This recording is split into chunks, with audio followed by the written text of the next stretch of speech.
How on earth did Blue Lock become the best-selling manga in Japan in 2023? The simple answer is that it's a perfectly executed series that subverts sports manga tropes and serves as a love letter to the beautiful game. But there's way more to it than that. In this video, I'll explain how a little football manga from a relatively unknown creator smashed the shit out of several well-established Weekly Shonen Jump titles to become the new king of the manga scene. After that, I'll talk about what the future holds for the equally awesome anime series in terms of Season 2 and Season 3.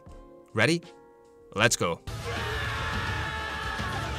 When Oricon released its annual list of the best-selling manga of the year at the end of 2023, readers and industry insiders alike were blown away by the results. In recent years, the top spots have been dominated by the likes of Demon Slayer, Jujutsu Kaisen, and the ever-popular One Piece. In fact, 2023 marked the first time in over 20 years that a non-Jump title had taken the top spot. The last time a competitor made more sales was back in 1999, when Weekly Shonen Sunday's Detective Conan was the best-selling manga of the year. This makes the achievement of Blue Lock all the more impressive. With 10.52 million estimated sales in 2023, Weekly Shonen Magazine's football manga seemed to come out of nowhere to claim the coveted top spot. But if you're a fan of the series and of football in general, then this news probably didn't come as that much of a surprise. If you're not familiar with Blue Lock, it's kind of like Captain Tsubasa meets the Hunger Games. The basic premise is that Japan's football governing body hires a borderline crazy guy named Igo Jinpachi with the goal of giving Japan a realistic shot at winning the FIFA World Cup.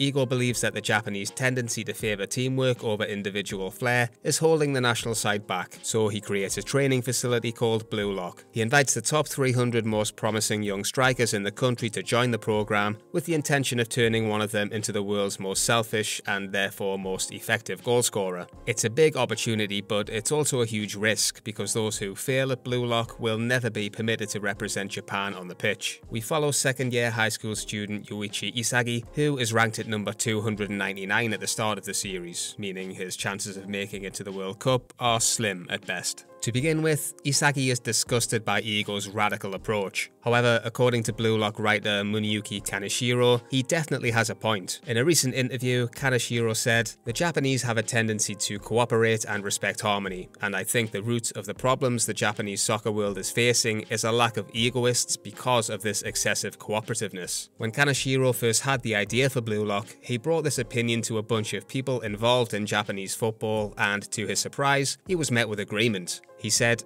"I was scared that they would be very angry with me, but many of them said, 'You're right.'" This honest feedback gave Kaneshiro the boost that he needed to create Blue Lock. However, the real reason it became such a mega hit is because of real-world events. While Blue Lock has been serialized in Weekly Shonen Magazine since 2018, the anime adaptation from Studio 8-Bit began airing in October 2022, around 1 month before the 22nd FIFA World Cup kicked off in Qatar. This turned out to be an absolute masterstroke because the Japanese team defied expectations at the tournament, pulling off famous 2-1 victories over former winners Germany and Spain, and topping their group to advance to the round of 16. The way Japan played at the 2022 World Cup endeared them to the whole football world. They worked hard and never gave up, coming from behind in their wins against Spain and Germany to shock their more seasoned opponents. The victory over Spain was particularly dramatic, with their winning goal creating headlines around the world. The ball appeared to have gone out of play just before Mitoma played it back across the box for Tanaka to score, with the referee initially ruling the goal out.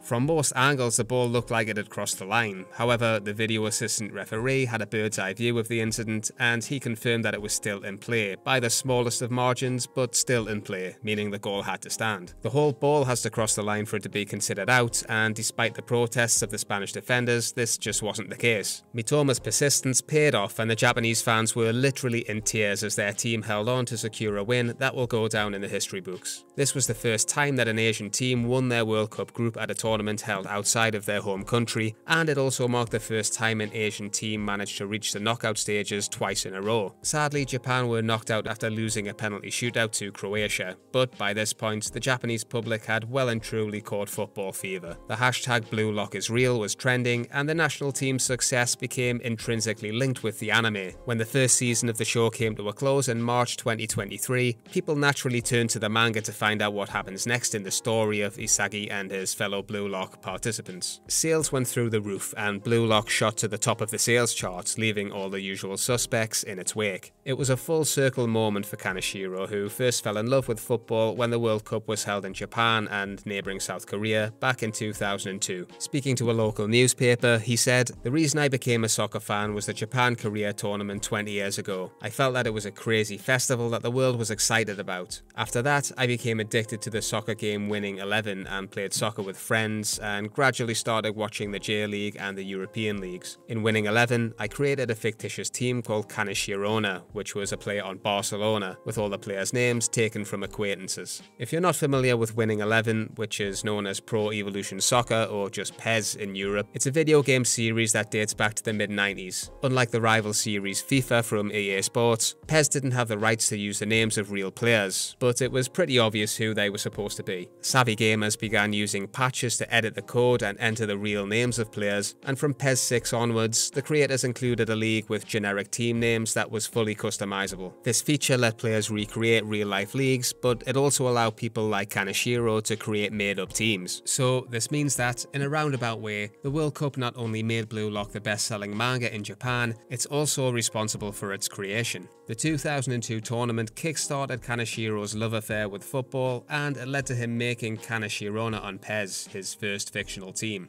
I was a PES kid myself growing up, and like Kaneshiro, I created my own team in the game, with my friends and I as the players, RIP Tyneside Terriers. When you're young and you have an active imagination, this becomes a lot more than just typing the names of your mates into the game. You create your own narrative, you imagine what the team talks would be like, who the fan favourites would be, and who would lift the trophy at the end of the season. Me, obviously. Kaneshiro went through the same phase with Kaneshirona, and it appears as though this period in his life sowed the seeds for Blue Lock. It's no coincidence that he based one of his Blue Lock characters on a Barcelona legend. Kaneshiro has revealed that Meguru Bashira was inspired by Ronaldinho, a now retired Brazilian player who was renowned for his technical ability and his audacious tricks. Ronaldinho is truly one of the greats of the game. He's the only player in the history of football to have won a World Cup, a Copa America, a Confederations Cup, a Champions League, a Copa Libertadores, and a Ballon d'Or, a prestigious award given to the world's best footballer every year. He was so good to watch that he once received a standing ovation at the home of Barcelona's fiercest rivals, Real Madrid.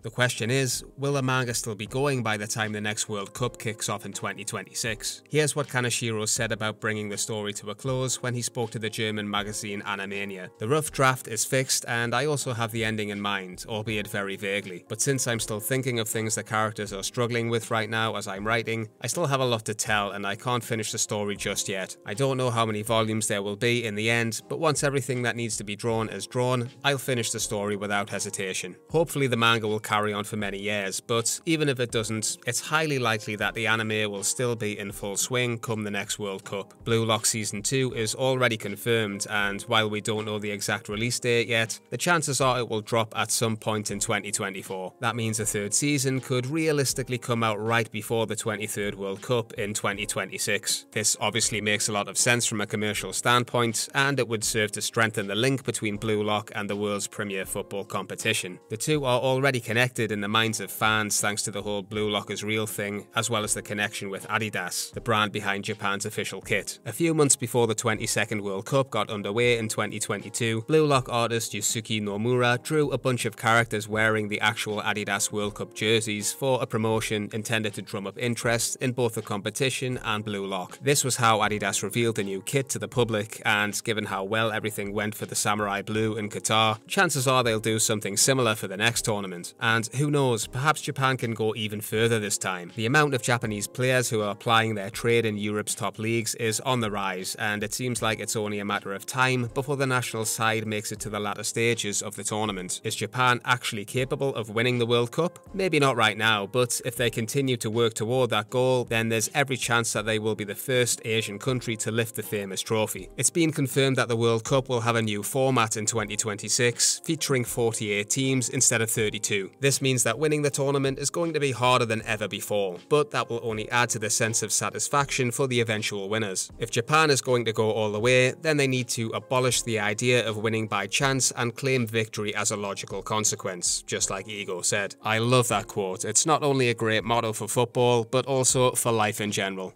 Thanks for listening, guys, and let me know your favourite Ego quote in the comments. Also, what do you think Japan's chances are at the next World Cup? Can they go as far as the quarterfinals this time? Maybe even the semis? I'd love to see them get all the way to a final. That would be unreal. As long as they don't knock England out along the way, of course.